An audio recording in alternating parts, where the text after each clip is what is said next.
애국과 메소포타미아의 그 강국들이 그 힘을 과시하고 영토를 확장하기 위해서 이스라엘을 통로로 삼거나 전장의 터로 삼았습니다. 강대국들의 끊임없는 욕심으로 일어나는, 인간의 욕심으로 발생하는 전쟁의 결과물로서 그 땅에 수많은 고아와 과부들이 양산되었고, 강대국 틈바구니에서 살아남기 위해 약한 민족들은 그 지역을 정처 없이 떠도는 나그네들이 되었습니다. 생명의 아무런 보호를 받지 못한 자들을 위해서 하나님은 언제나 그들의 보호자를 자처하십니다. 신명기 10장 17절과 18절은 이렇게 말씀하십니다. 고아와 과부를 위하여 정의를 행하시며 나그네를 사랑하여 그에게 떡과 옷을 주시나니 너희는 나그네를 사랑하라. 전에 너희도 애굽 땅에서 나그네 되었습니다. 하나님은 너희도 전에 이 땅에 이방 땅에서 나그네가 되었으니 이 땅에 버려진 고통받는 고아와 과부와 나그네를 돌보는 삶을 살아가라고 말씀하십니다. 그렇다면 오늘 우리 삶 가운데 버려진 고아와 과부와 나그네는 누구인가 질문을 하게 됩니다. 그들은 이 땅에서 이 세대를 본받아서 제 가운데서 복음을 모르고 죽어가는 한 영혼, 한 생명, 우리의 이웃입니다. 우리가 살아가는 현실은 살아남기 위한 전장터입니다. 내일을 준비하기도 벅찬 곳입니다. 내 코가 석자인데 믿음 없는 이웃을 돌아보고 기도해주고 복음을 전하는 일은 부자가 천국에 들어가기보다 어렵다는 말씀처럼 낙타가 바늘기에 들어가는 일보다 어렵게 느껴집니다. 선지자 예레미야는 내일의 안위와 행복만을 위해서 성전에 예배하러 오는 자들을 향해 성전문 앞에서 막아섭니다.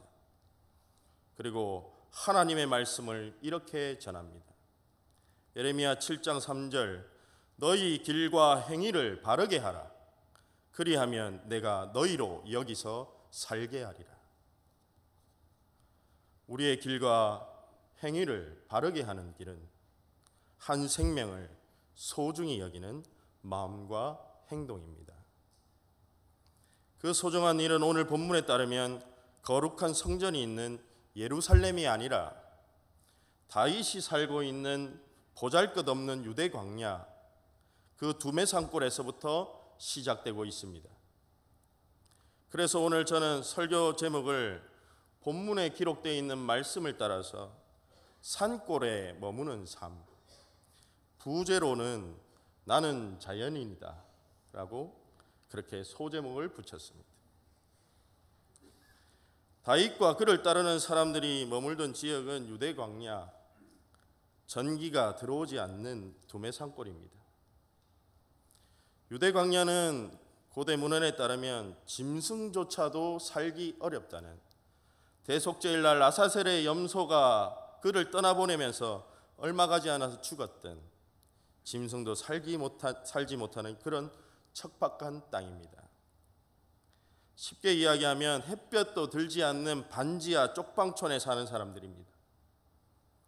그곳의 지도자라고 불리는 사람은, 그 다윗은 산골 목동 출신에 배운 것이라고는 물맷돌 던지는 걸, 그것을 기가 막히게 던지고 양털깎기가 주특기인 그런 세상의 배경이라고는 일도 없는 흙수저 중에 흙수저입니다. 가장 불행한 일은 그가 금수저인 사울왕에게 미운 틀이 박혀서 일생을 도망치는 자라는 사실입니다. 그러나 이런 다윗을 찾아온 사람들이 있었습니다. 모두 세상에서 앞, 뒤, 좌우가 막혀 살아갈 힘이 전혀 없는, 의지할 곳이 없는, 광야로 도망친 보잘것없는 자들이었습니다. 사무엘상 23장에서 다윗이 아둘람굴로 도망하였을 때에 환난을 당한 자, 빚진 모든 자, 마음에 원통한 자들이 다윗이 사는 곳에 뭐가 좋아서 찾아왔습니다. 그러던 중 다윗은 한 긴급한 소식을 듣게 됩니다. 도망다니는 처지에 그 소식은 그냥 무시해도 되는 이야기입니다. 그 이야기는 유다 지파에 속한 그일라가 원수인 블레셋 사람들에게 의해 약탈을 당한다는 소식이었습니다.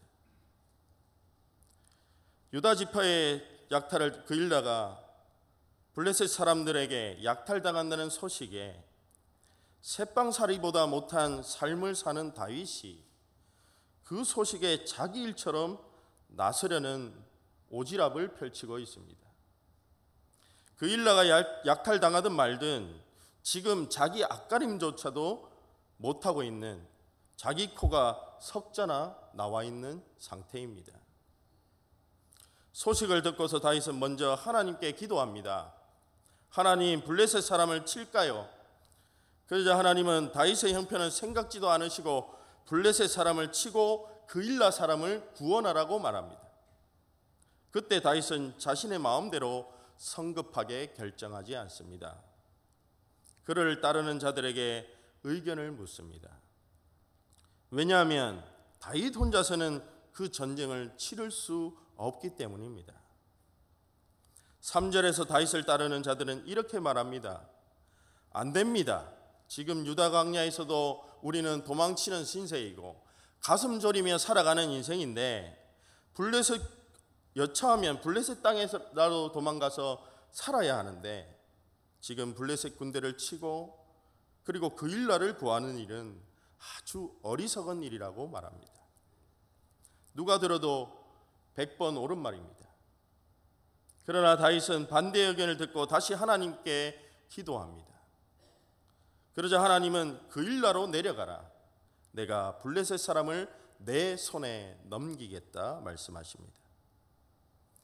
세상 어떤 일이든 간에 사람의 생각과 계획은 하나님의 생각과 방법과 틀릴 수 있습니다. 그러나 다윗은 그것이 하나님의 지극히 옳은 일이라도 반드시 자신을 따르는 자들이 함께 그 일을 할 수 있도록 그들을 설득하는 리더십을 보여주고 있습니다. 결국 다윗을 따르는 무리는 블레셋과 전쟁을 치르고 그들을 무찔러서 그일라의 주민을 구원합니다. 그러나 행복하게 끝나야 할 구원의 이야기가 이상하게 흘러가고 있습니다. 7절에서 다윗에게 큰 위기가 닥쳐옵니다. 다윗이 그일라 성읍에 잠시 머물러 사람들의 환호 속에 취해 있을 때에 그 소식을 들은 사울왕이 그 소식을 들었습니다. 유대 광야는 도망칠 곳이 사방으로 펼쳐져 있어서 사울이 쳐들어오면 잘 방비할 수도 있고 도망칠 곳도 많았지만 그일라 성에 있는 다윗은 도간에 든 쥐와 같았습니다. 만약 사울이 그일라 백성들을 협박해서 그들이 다윗을 배신하기라도 한다면 꼼짝없이 사울에게 붙잡히게 되는 것입니다. 사울이 다윗을 머무르게 한 그일라 성읍을 멸하려고 내려온다고 하자 다윗이 하나님께 다시 기도합니다. 하나님, 사울이 저를 치러 오겠습니까? 그일라 백성들이 저를 배반하겠습니까? 그렇게 묻자 하나님께서는 사울이 반드시 너를 치러 올 것이고 그일라 사람들이 반드시 너를 배반하고 다윗과 따르는 사람들을 모두 사울에게 넘길 것이라고 응답해 주십니다. 지금 하나님이 다윗에게 도망치라고 말씀하십니다. 그는 다시 도망쳐서 광야의 산골에 들어가 머물게 됩니다. 다윗은 위기 때마다 기도했습니다. 그가 도망치는 일도 그일라 사람을 사울의 칼에서 살리고자 하는 행동이었습니다. 하나님은 다윗과 따르는 무리들을 도망치게 함으로 둘 모두가 살아나게 하십니다. 싸움의 결과로 말하자면 다윗은 아무런 성과를 거두지 못합니다. 하나님의 일을 열심히 했는데 자기에게 돌아온 것은 아무것도 없습니다. 그일라를 돕고 싶은 마음에 시작된 일인데 그일라 사람들은 다윗을 배신합니다. 선한 일을 한 다윗을 하나님이 도와주시고 성공하게 해주셔야 하는데 아무런 일도 일어나지 않게 하시고 오히려 전에 살던 유대 광야 그 산골 그곳으로 되돌아오게 하십니다. 오늘 말씀에서 우리는 역시 인생에서 오지랖을 뜨는 일은 하면 안 된다는 결론에 이르게 됩니다. 다른 사람들 도와주려고 했지만 남는 장사가 결코 아닙니다. 그러나 우리는 오늘 다윗의 이야기에서 하나님이 소중히 여기시는 가치가 무엇인지 발견하게 됩니다. 다윗이 이끄는 공동체, 아니 하나님 나라가 오늘 예천교회가 지향해야 할 가장 가치 있는 삶이 무엇인지 말씀해주고 있습니다. 그 가치는 이 땅에서 잘 살아남고 잘 살아서 성공하는 인생이 아니라는 사실입니다. 우상을 섬기는 블레셋 사람들은 이웃을 약탈하고 죽이고 억압하는 인생을 살아갑니다. 성공을 향해서 물불을 가리지 않고 살아가는 이 세대를 쫓아가는 사람들이라면 하나님은 한 생명을 살리는 일을 위해 자신의 모든 힘을 쏟아내는 삶이 가장 옳다고 응답해 주십니다. 하나님이 옳다고 하는 일은 때로는 손해보고 헛수고처럼 보여도 가장 먼저 선택해야 하는 일입니다. 마치 갈릴리 호숫가에서 예수님이 어부들을 찾아온 것과 같습니다. 고대 사회에 아버지가 방앗간을 하면 아들은 평생 방앗간을 해야 됩니다. 아버지가 소를 몰았으면 아들은 평생 소를 몰아야 됩니다. 그런데 오늘 하나님의 나라 생명 살리는 삶을 따라오라고 예수께서 말씀하시자 그들은 그 모든 직업을 송두리째 뿌리치고 하나님 나라의 가치를 따르게 됩니다.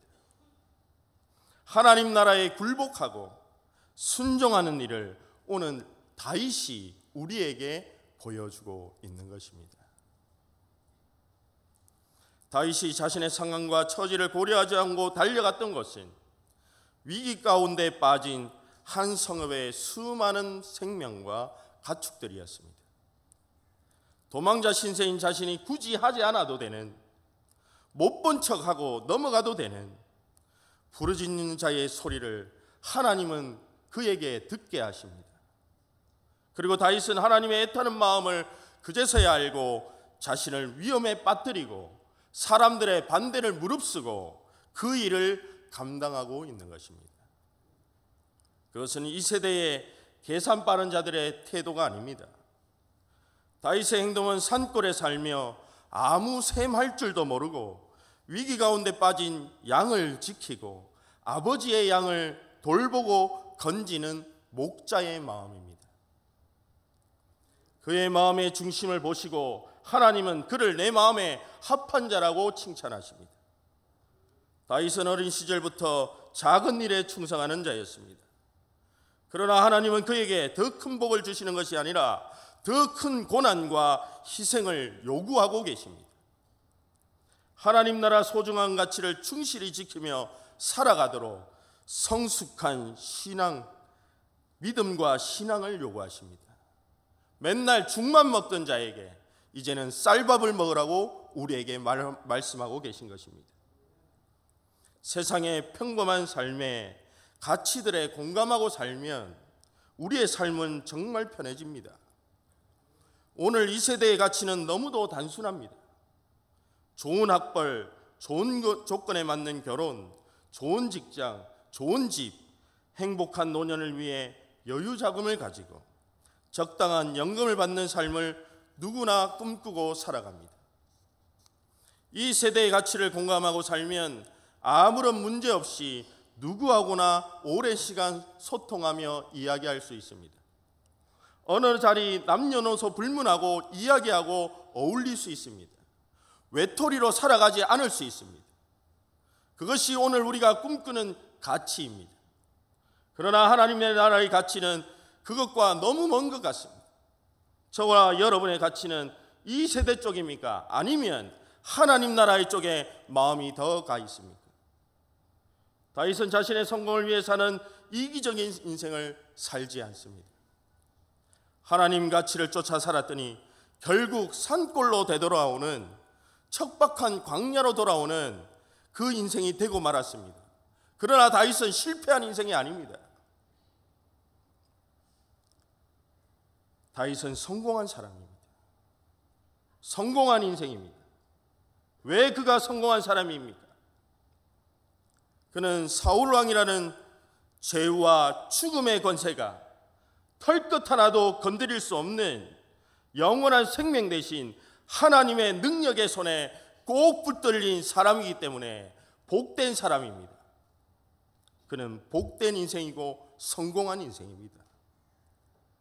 하나님의 생명에 속한 자가 복된 사람입니다. 사나 죽으나 빈들이나 골짜기나 하나님이 함께 하신다고 믿는 자가 복된 사람입니다. 14절은 우리에게 이렇게 말합니다. 다윗이 광야의 요새에 있었고 또 십광야 산골에도 머물렀으므로 사울이 매일 찾되 하나님이 그를 그의 손에 넘기지 아니하시니라. 만군의 여호와 하나님께서 다윗과 함께 하시니 다윗이 점점 강성해졌다고 사마 5장 10절은 말씀합니다. 사마 8장 14절은 하나님은 다윗이 어디로 가든지 이기게 하셨다고 말씀하십니다. 사랑하는 성도 여러분, 다윗은 아브라함처럼 하나님이 가라고 하는 곳을 믿음으로 바라보고 하나님 나라의 가치를 따라서 하나님 나라의 가치를 따라서 가고 서고 멈추는 자였습니다. 그곳이 전쟁터라도 산과 들판이라도 그곳이 광야일지라도 자신을 배신하는 자들이 있는 곳이라도 내가 손해보는 자리이지라도 언제든지 죽어가는 한 생명을 살리기 위해 다윗은 나가고 멈추고 섰습니다. 내 코가 석자인 지금이 바로 하나님의 아들 예수 그리스도의 생명의 복음을 전할 때입니다. 그 일을 실천한 자에게 하나님은 그 삶을 강성하게 하시고 어디로 가든지 이기게 하십니다. 하나님 나라 가치를 따라 사는 삶은 앞뒤 좌우가 꽉 막힌 산골에 머무는 삶처럼 이 세대가 보기에는 어리석고 답답한 삶의 모양일지라도 그곳은 유일하게 하나님과 소통할 수 있는 하늘 길이 언제나 열려있는 곳임을 기억하기를 원합니다. 이번 한 주간 한 생명을 위해서 마음에 그 생명을 품고 기도하는 자에게 하나님의 풍성한 은혜가 임하기를 원합니다. 하나님이 VIP를 품고 기도하는 우리 모두에게 친히 개입하셔서 VIP 분들에게 구원의 은총을 베풀어 주시기를 간절히 소원합니다. 기도하겠습니다. 언제나 세상의 한적한 곳을 찾아가서 버림당한 자들을 찾으시고 죄로 인해 일그러진 하나님의 형상을 당신의 손으로 고쳐주시고 바르게 세워주시는 하나님, 지금이 보라, 지금은 은혜 받을 만한 때요, 보라, 지금은 구원의 날이로다. 그 바울의 고백처럼 이번 한 주가 한 생명을 소중히 여기는 하나님 나라의 가치를 붙들고 하나님을 향해 기도하게 하시고 기도하는 자에게 나아갈 길과 멈추고 피할 길을 알도록 지혜를 허락하셨어요. 귀한 하나님 나라 예수 그리스도의 복음을 던져 귀한 생명을, 죽어가는 생명을 건지는 귀하고 복된 주님의 자녀들 되게 하여 주시옵소서. 감사드립니다. 예수님의 이름으로 기도드리옵나이다. 아멘.